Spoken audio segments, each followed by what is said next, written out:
Welcome to Practical Shamanism. I'm Katie Weatherup. I'm a former engineer with 20 years of experience working as a shamanic practitioner, and I hope to help you to connect to your personal power and magic, and to support you in living a really good life that just keeps getting better. Thank you so much for joining me.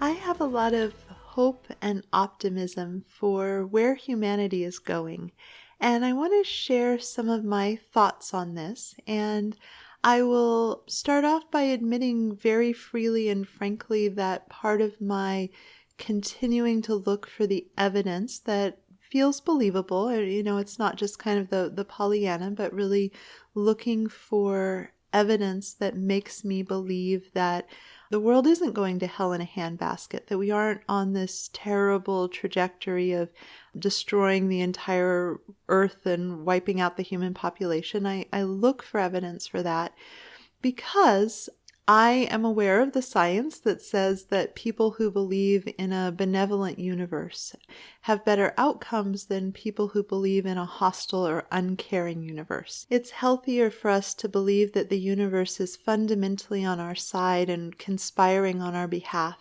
And there's some very talented scientists with amazing minds who are absolutely convinced of this.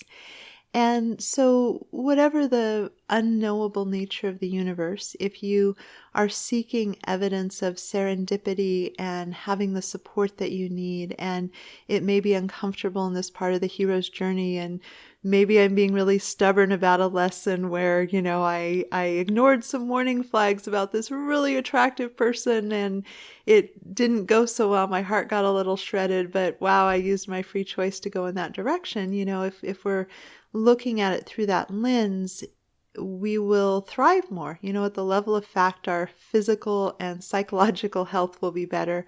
So even if the universe ultimately is uncaring, we'll face it with more resilience and more resourcefulness and more reserves if we're coming from better physical, psychological, and emotional health. So I would argue that this is worth tending, even if it isn't necessarily true. But I want to make my case. I want to lay out my evidence. And I think that one of the things that challenges us as humans to kind of getting a reasonable perspective is that our brains are very bad at statistics, and our brains are really good at dramatic stories. And we live in a time where there's a financial incentive in how the news is delivered to compel engagement. So a lot of our news stories aren't deep, thoughtful pieces that show all sides. That's certainly out there if you go and look for it. But the victim, persecutor, rescuer triangle is the lens through which many, many stories are delivered. And there's a bad guy and a good guy and a heroic, and, everybody's scrabbling to cast their, politician or their thought leader or whatever appeals to them as the, the good person or the victim, and, someone else is the perpetrator. And there's just a lot of mess around this. And I don't think that by osmosis we really absorb balanced perspective of, wow, here are two really good people who are really struggling in relationship because they have different needs and really different ideas about how to balance those needs. I don't think there's a lot of that narrative. And it makes sense because when we're buying fiction books, the movies that we're watching, the, news cycles that we're tuning into, there's a financial incentive in that. And so it makes sense that it would appeal to the part of our brains that make us feel like we want to pay attention. And I totally get how elegant this could be as a hunter-gatherer sitting around the fire and somebody's all freaked out because they almost stepped on a rattlesnake and wow, that was startling. And the tribe all telling their, there I was and this is what happened to me and this is what happened to me. And through the laughing of, humor equals suffering plus distance, and remembering the dramatic story and telling it and imagining themselves in that place, the tribe has basically kind of collectively shared all their wisdom of how not to die of snakebite, which is pretty important teaching to come along while feeling connected and feeling like there was shared experience and, just going through. And so you had this one version of possibly tangling with a snake in a bad way, but here you've heard about all these other people's versions, and the connection and the laughter and the storytelling regulate your nervous system. And then your mind imagines it. It sorts through all this data and finds a path forward of what you're going to do differently to not step on a snake. And it doesn't really matter for the brain if it's a good strategy or bad strategy. It's just you feel good about it. You feel like it'll solve the problem. And then, you relax. And it's kind of a cool and useful circuit when it's seen in that kind of very grounded context. But when we're hearing about a terrible hurricane and all the destruction that happened in Florida, and we live in California, or the folks in Florida are hearing about the wildfires in California, and we're seeing the people with the devastation of losing things, and the news cycle is not picking the people who are like, well, that was a bummer, but my financial situation and my health are pretty okay, so I have the resilience to recover. I'm properly insured. They're showing the people who are devastated. And I'm all for us using our collectiveness to, help people out when they've lost their homes in wildfires, or, everything they own has been dunked underwater and they basically, survived, but their whole structure of their world has been taken apart. But for our nervous systems, we're constantly perceiving threat, and there's a strategy of activism that is to really highlight the suffering of the problem, to get that engagement and to try to get people to take action. And I really get that. There are a lot of causes in the world, but I think that overall we may have to just kind of pick and choose where we're going to put whatever energy we have left over. And for some of us at some time, if you're struggling with mental illness or a crazy busy schedule where you're a single parent or other things, there just might not be enough. You might just need to be in your own lane. And then for people who are a little more resourced, there may be opportunity with time, money, energy, some kind of contribution to, help move the dial. And everything is right and good with all of this, except that it's very easy for our mind to value tag the dramatic stories and not see the statistical picture. So one of the things that I didn't even realize until I watched a TED Talk was the world of the 60s. My mom thought about going into the Peace Corps, so she was very connected and kind of told some of the data that she had learned. And my dad really enjoyed, kind of his different studies and some of the humanitarian. And so they had all this college educated and program educated interest in, culture and infant mortality and, just, what was going on in the world. And it looks really different pretty much anywhere on the planet now than it did in the 60s. Like, we've done a really cool job of, so much reducing infant mortality all over the planet. And for sure, in developing nations, it's still higher. And we're not done. I'm not saying, hey, let's hang up our laurels and rest on this. But, it may be a little tumultuous right now with events in the Ukraine, which is hard, but world hunger has declined in absolute numbers, even as the population has grown. So we have an unprecedented percentage of humans on the planet. There's never been a time this percentage of humans on the planet enjoyed secure access to food. Again, I think collectively we should keep working to figure out something more elegant so that everybody has secure access to food. I think that's a really important and beautiful thing, and kudos to you if that's something that you're contributing in some way on moving the dial. But the net result of how much humanity collectively cares about this and the way that things have moved have produced some really good results over time. And I am concerned about climate change. I think that it is a seriously not good thing that our collective behavior is resulting in, and it's really, really good for humanity to course correct. And there's a lot of tumultuousness and take apart as we figure out how to do that, and it's lively. It's a lively discussion. But I also remember being a child of the 80s, we were put in a hole in the ozone layer at the time. There is still a hole in the ozone layer, but we collectively stopped putting the chemicals into the atmosphere at the rate that was creating and growing this massive hole. And depending on what research you look at, it may have had some recovery. It may be doing a little better. So we managed to have this meaningful problem. We were literally burning off the thing in the atmosphere that filtered some, really intense rays. And sure, we need to, wear more sunblock than people in their 60s because they had a thicker ozone layer to deal with. But we collectively made a pivot across the world in a way that produced really good results. There's still an issue of deforestation of the Amazon, but the curve and the rate at which that was happening, which again was a really big deal, and we were coming on to looking at in the 80s, that shifted. And there are a lot of programs that are incredibly invested in sustainability of the Amazon rainforest. In fact, I contribute every month because it's a elegant and appealing way to offset my carbon footprint by, keeping the rainforest, as healthy as possible. So there's a lot of old souls incarnate.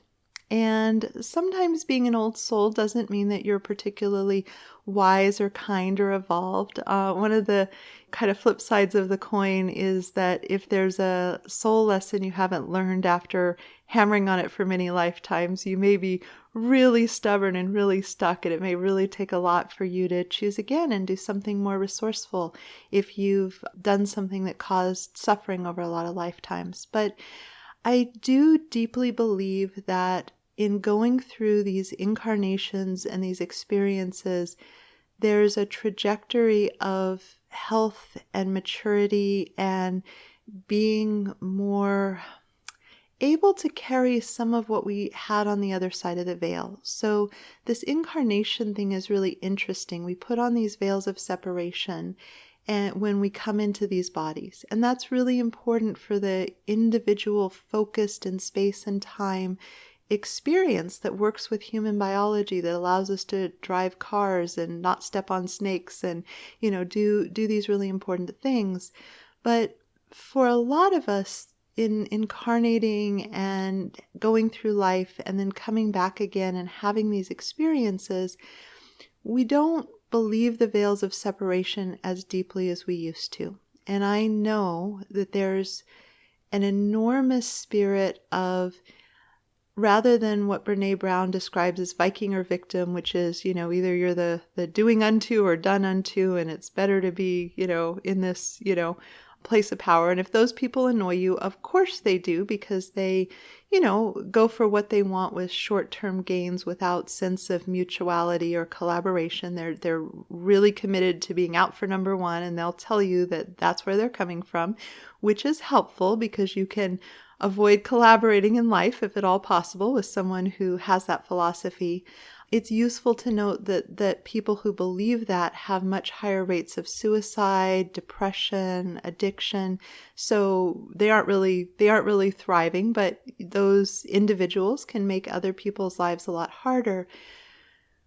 But for a lot of us, there's a deep, profound, may all people be well. It doesn't matter if they're on the other side of the planet. It doesn't matter if they're of a different race than we are. It doesn't matter if they're part of our tribe. There's this desire to, everybody have clean water. Like my Amazon, donation is to the charity water charity, whichever, that is helping people, and it seems like a really functional way to get access to clean water, because I want everyone to have it. And a little bit of money with this particular charity leverages a lot of results, and that feels good as part of the ripples of my movement through the world. I have a unique perspective because I've spent more than 20 years on an extremely regular basis looking deeply at people's souls. I've looked at, I do this soul retrieval where I get in really deep. I look at their soul contracts. I look at the intersection to other people. I hear their stories about their parents and their lovers and their partners and their children. And in all these years and thousands of shamanic journeys, I've yet to see an ugly soul. Now, there are souls that are misdirecting a lot of energy and creating a lot of havoc, and the cycles of abuse thing that people do is a real thing. But I've worked with so many people who grew up with a lot of physical violence, who aren't beating their children. They've stopped it with them. Even though they didn't have those models, they had this profound clarity that they would not be passing that on. And it still has a long way to go, but our systems of providing the people who do need adult supervision not to hurt their children have gotten so much better. The older people I work with sometimes have more horrific stories of violence that wasn't caught by child services. And in the modern era, there's, again, it's not a fully functional system. I'm not saying it's elegant, but, it's a far cry from what it looked like in Victorian England, where you could pretty much kill a child in the street and no one would care. There's such a trajectory. And again, we're listening to the dramatic stories and our brains aren't looking at the statistics. So if we want to look at the statistics, we have to kind of back up. Deforestation, huge problem. I had a really cool walk in a botanical garden in Vancouver with one of my recent trips, and the man who was, helping us to get on the walk to, go be among the treetops was talking about how if you don't clear cut the forest, but you harvest wood from it, how well the system recovers from that. And a presentation on the ship was talking about lumber companies realizing that fire was part of the natural cycle, but it didn't necessarily burn the trees to ash. It might just kill them. So if you go in and harvest the trees that have, gone through the natural cycle, that's a great place to get, lumber. And I have this wonderful bamboo toilet paper. The company is Who Gives a Crap. And I love their mission in the world. They're super tongue-in-cheek and fun. And bamboo just grows like crazy. It just has some amazing stuff for how much volume that can be used for so many things is created. And I'm not as up on it, but lots of people are having that conversation about the coolness of hemp in that regard. So there's all this amazing minds. There are all these scientists and all these people who are absolutely devoted to science and wisdom and new possibilities. And sometimes I'll listen to a podcast or I'll read a book and I'll have something revealed about the really cool details of how people are finding ways to make things a lot more needs met, which I think is super cool.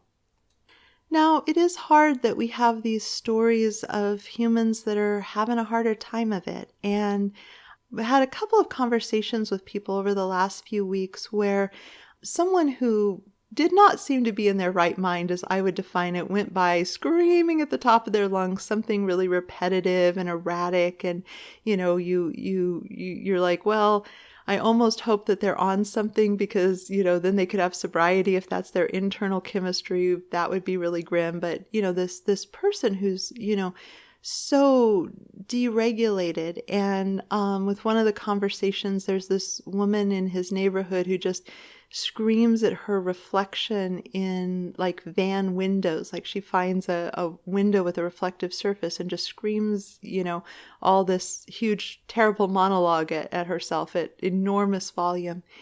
And yet she's been doing it for years, which one of the things that's kind of crazy about that is here you have somebody who's kind of out wandering the streets on her own, arguably severe mental illness, and yet somehow she manages to get enough food and to have enough shelter and to do the elimination that our bodies have to do every day. And she, even in that incredibly impaired state. Somehow she's figuring it out. Now, is her life being shortened by, presumably lack of proper dental care? There's not a lot of comfort, but it's sort of amazing that someone could have years and years and years of this, screaming, yelling on the street in really incoherent rants that make everybody want to back away, and still have enough needs met to dial in survival, especially for how hard survival was for so many of our ancestors. So it's just an interesting kind of thing to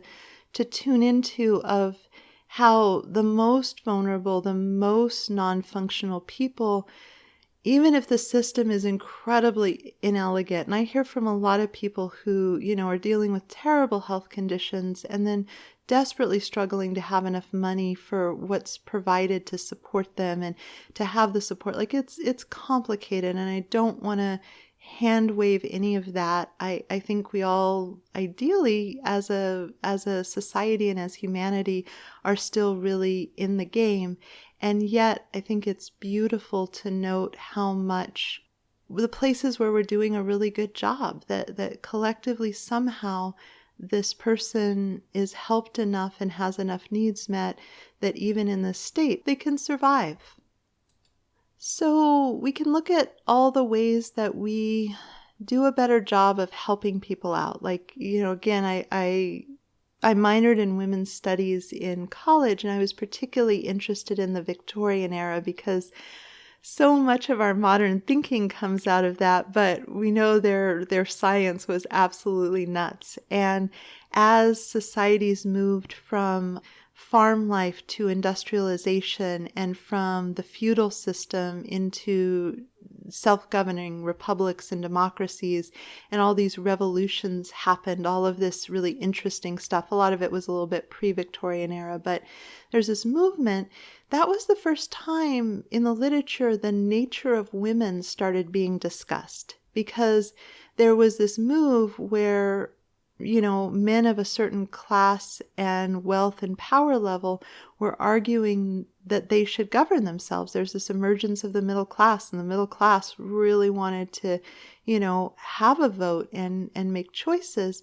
But there was this story that we don't want to give this to women. And so you start having the story of the angel in the house. And, it was contentious for whether women should receive education, and there's a lot of really interesting rationalizations and justifications. But I find it really useful that the concept of the nature of women emerged at a really specific point in history in service to a very particular goal.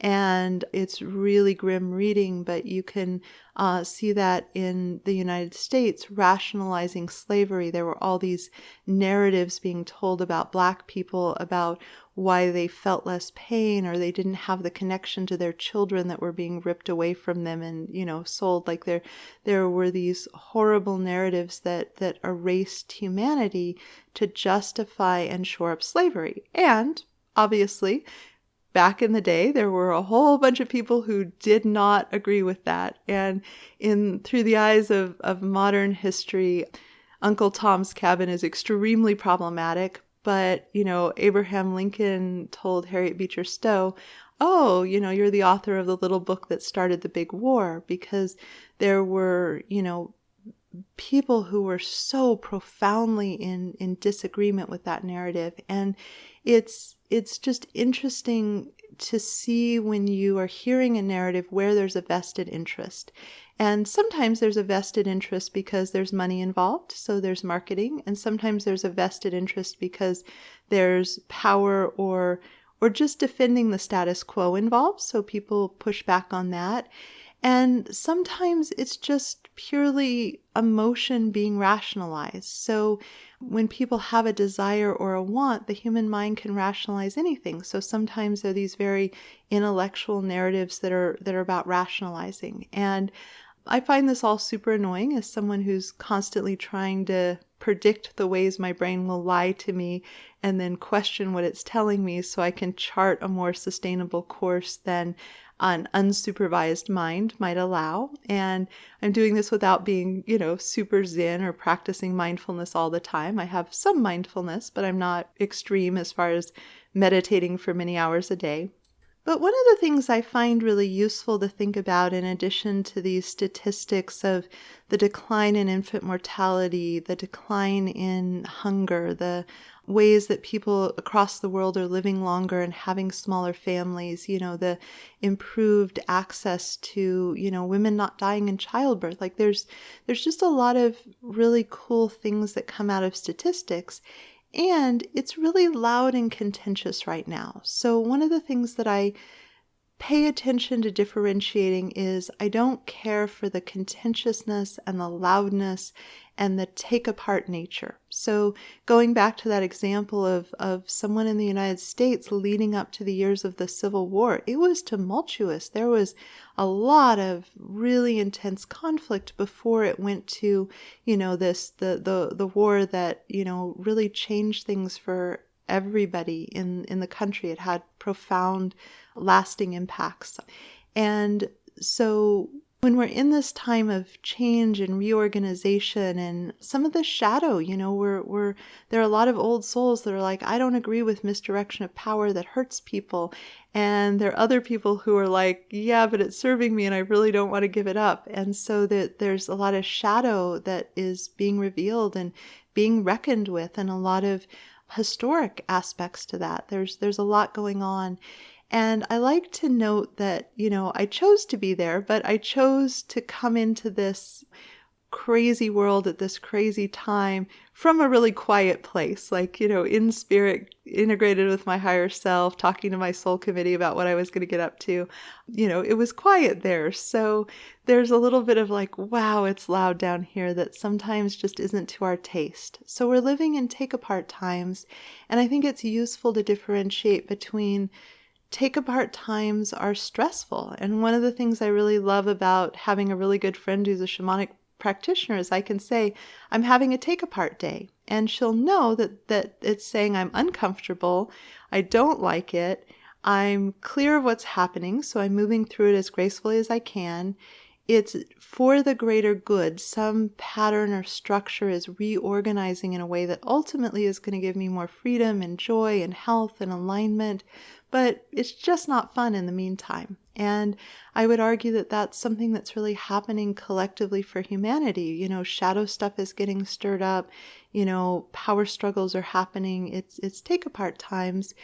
And so it's probably a whole nother podcast, but I do a lot of things to make my home my sanctuary and to filter out the loudness of the world and to unplug from the collective consciousness because I'm so energetically sensitive. So I don't want to get my nervous system low level activated because I'm hardwired biologically and energetically sensitive to read when other people are in distress. Hunter-gatherer tribe, super useful to know when somebody had an emergency and to be sensitive to, somebody just got really afraid, let's all stop as a tribe and, deal with the lion that wants to carry off the child, So we have really good reasons why we have this, but it can be very expensive the way it's activated and activated and activated and just kind of hammered on. So learning to unplug from the collective consciousness, which is really intention and focus. It's not like some special magical shamanic trick.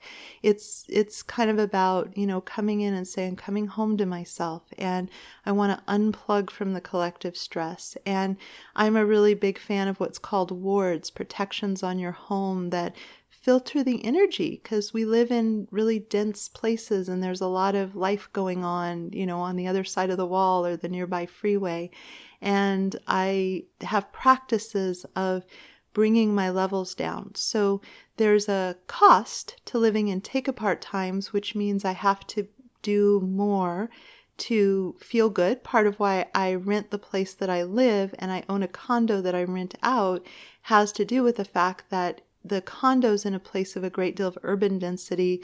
My rental is in the hills of San Diego, so I get to live in a place where I don't have to work as hard because it is psychically quiet while still being a pretty quick drive into, main San Diego for all the shopping and connecting with people, it's a really good balance. So it's a good thing to put thought into, to say, well, there's a lot going on, and, as a result, I might need to have more practices and work harder to be centered and calm and thriving in my life in the midst of, everything that's happening in the world. Now, we talk about humanity playing better with humanity, but I think it's easy to look at the natural world and all the ways that we have really problematic practices for how we support our modern infrastructure. And that's a way big question. I don't have all the answers. I mean, I have a computer which has things that were mined out of land in all kinds of different places. I think a little bit of essentialism is a good practice where you don't have to go crazy with, minimalist. I certainly am not living a minimalist lifestyle, but a little of that medicine isn't the worst thing, so that we're having really good return on our investment for what we're having. I think for some of us, in having lived lives perhaps of a lot of deprivation, it may have gone to our head a little bit of how much beauty and art and comfort and deliciousness we can bring into our modern lives. I'm certainly living a life that is way more comfortable and safe and beautiful and easeful than, the royalty of medieval Europe, the people who were at the very, very top of the stack. For one thing, nobody needs to, taste my, drink to make sure no one's trying to poison me. And it's not a drafty castle that, it's a struggle to have be the right temperature. It's neat. It's neat to be in the modern era. But looking at the natural world, again, you can look at the open places. Like when I fly over the country, some of it is very agricultural. And then there are like huge parts, like you go over Colorado and you're looking at the Rocky Mountains and there just really aren't people there. I recently went to Alaska and there's like a couple of roads and here's a train. And then there are just so many acres that people really have to work hard to get to. You might be able to land on a lake in a little plane and like hike somewhere, but most of it is just nature doing its thing without a whole lot of access to humans. And that it's cool to kind of note the places where nature is just doing its thing and that has resilience, that is able to kind of move around it. And again, I'm moved by the ways that we are messy with the world, and I would like us to be moving faster toward more balance and more sustainability and, less messiness. And I also see the trajectory because it wasn't on the radar. You look at upstate New York in, the beginning of the industrial era in the 1800s, and there's land that is still so poisoned with the chemicals that were being used, the tanning, and just these, of course you would just pollute the river if you wanted to. And, now the EPA, gets annoyed with you. How much power the EPA has varies by administration, but there's this collective idea that, we put aside natural places to be protected. That's a relatively recent notion. Like, hey, we would all really like Yosemite to stay this remarkable wilderness that we could enjoy, and we would all like our water not to be poisoned. And, again, we're work in progress. So I'm not painting this rosy picture of, everything is glorious and we can rest on our laurels. It's just that knowing that we're bad at statistics, looking at the trajectory on things, seeing where things have changed, delving in a little more deeply rather than just absorbing doomsday information kind of in the back of our minds or scrolling through Facebook and seeing all these memes that, are designed to generate outrage. It's a hard thing when we kind of take our information in the background and we don't really sit down and correlate our data. Some of the people whose books I really get a kick out of, there's a fellow who wrote, I think Daniel Pink wrote The Power of Regret. I may be saying it wrong, but he did the American Regret Study. He asked people what they most regretted and he correlated the data. He gathered it all. He leaned into this really deep human emotion, which really reveals our longings, and put together this really cool, optimistic, powerful dynamic, well-written book as a result. Another fellow I just listened to his podcast about focus, and how our brains work. So there are people who are correlating data, but we have to kind of slow down and get present with it to really, really get the information. And we have to be aware of when someone has an agenda or an vested interest. People make up data thinking, they're doing people a favor. One of my more memorable dating experiences, I went out with this fellow, and he revealed in the course of the experience that he didn't believe in gay marriage. And I was like, yeah, I'm so sorry. I just can't see being that close to someone who, at their fundamental values, I understand, I kind of listened to his, Catholicism background, and I'm like, well, I'm very far from Catholicism, and it surely didn't seem like he was anti-premarital sex, but, regardless, I just said, no, I'm so sorry. And then I got this huge rant about how naive I was. He wasn't being mean. He was trying to open my eyes, like doing a good thing. Now that his chances were ruined and he wasn't going to get to date me, he went into this whole conspiracy theory and, just really, really wacky. I didn't follow all of it. It was a very, very long rant. And, I was like, whew, dodged a bullet. But people will actually forge information because they believe that if people move in a certain way, it would be good. The amount of times we hear about the flu vaccination and whether we should get our flu shot is incredibly influenced. They try to predict how many are needed, they make it up, and then if they're not using it, then they go on a campaign to try to get people to have a flu vaccination. It's a weird thing when you kind of uncover that agenda. And I'm not saying flu vaccinations are bad or good. It's just that presumably there should be a set amount of what we're dedicating to trying or educating people about the opportunity. And, the fact that varies based on, the viability of them being consumed is an interesting thing to know about the world. So I know there's a lot here. I know I've ranged to a lot of different places, but if you give your mind the essay assignment of how is the world in a growth spurt? How are we learning and growing and figuring things out and sometimes being really messy with it and sometimes coming up with things that are brilliant, and where is technology more elegant and where are more needs met for people, and just giving your mind the essay assignment of finding what's true for you and things that matter to you, because so much of it is the news reporting on all the struggle and all the turmoil and all the pain and all the things that aren't going well, and understanding that so we can collectively, work on helping people out in Florida when, the storm has destroyed things, or knowing that Puerto Rico is without power and, it would be really great, to donate money to send food or whatever it is. I don't want to get into like how people should move or what people should do. I really believe that,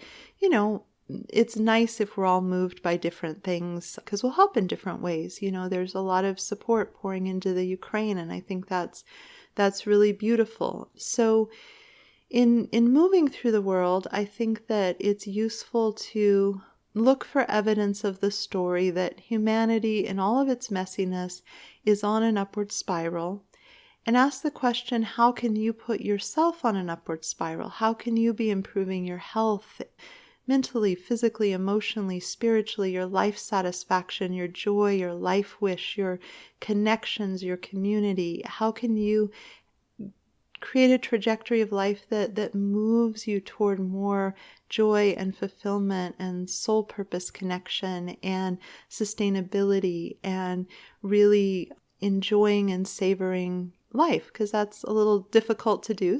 And for some people, being with the exploration of those questions may take all their bandwidth. And if you've got some bandwidth left over after you've tended to that, I think it's really great to look around and say, where's my heart called to help? Where does it really feel good? Because I believe so deeply in the soul retrieval work that I do. I've centered a lot of my life around being able to provide that.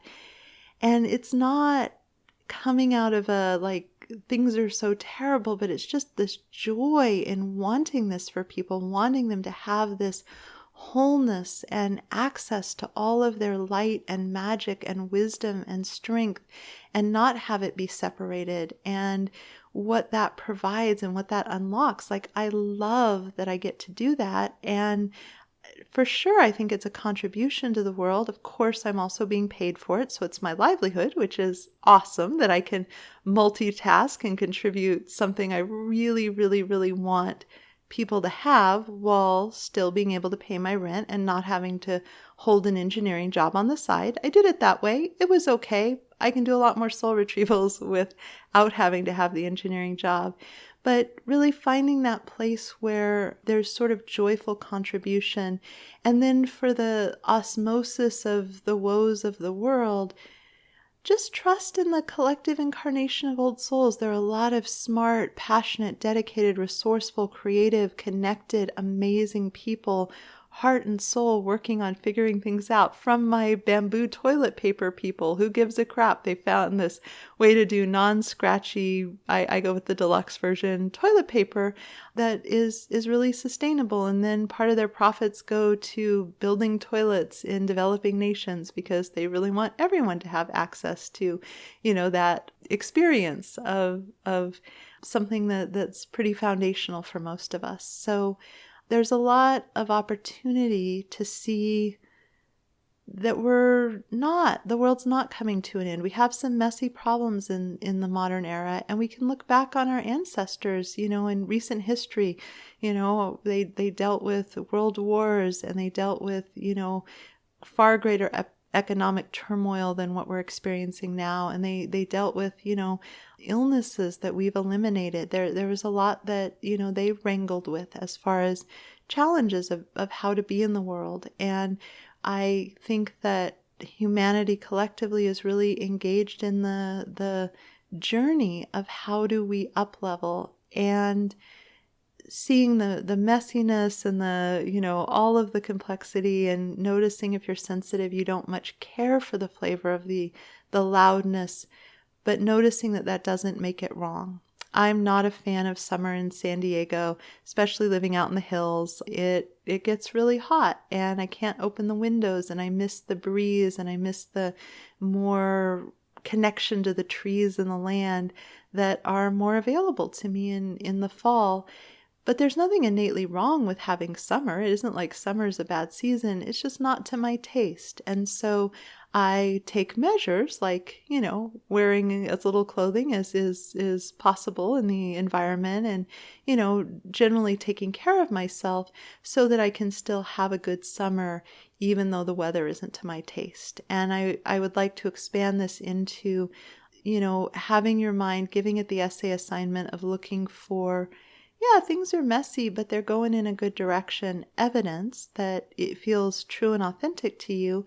And then looking to, how can I thrive with what's true at the level of fact, which is, it's a complicated, elaborate time right now. I'm not sure that life was simpler. I think, our ancestors wrangled with different problems, but I do want to invite you to choose your mindset rather than accepting a default. So you may choose that this doesn't resonate for you, and you're like, nope, it is what I'm going to believe, that, things are on a terrible spiral, and we better whatever to correct it. Everybody has their own view for, what would move the dial even faster than the ways that it's being moved. But it's an invitation not to have the default mindset that is absorbed by osmosis, and to question whether that's true for you. Because if you can come to authentically believing that humanity is messy but on a good destiny path, there's a book that really goes into this called Angels of Our Better Nature, Why Violence Has Declined.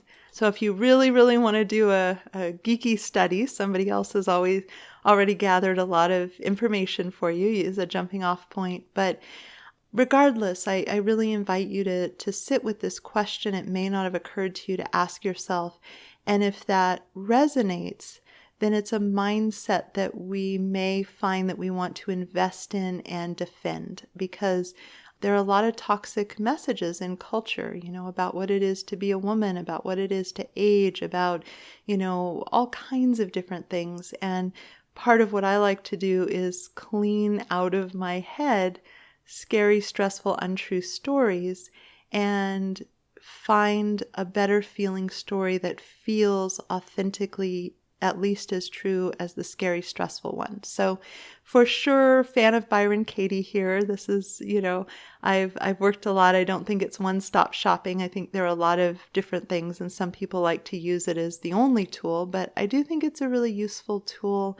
And if you're really struggling on this, you may want to print out a Byron Katie worksheet from thework.com and walk through writing out the questions to question your, humanity's going to hell in a handbasket, the world is on a downward spiral, or whatever it is that is the really scary, stressful story that may live inside of you. So thank you so much for listening, and I hope that there's value in this for you.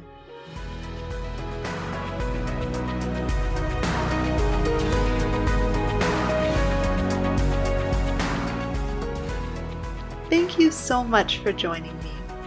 To learn more about me and my work, please visit my website at handsoverheart.com.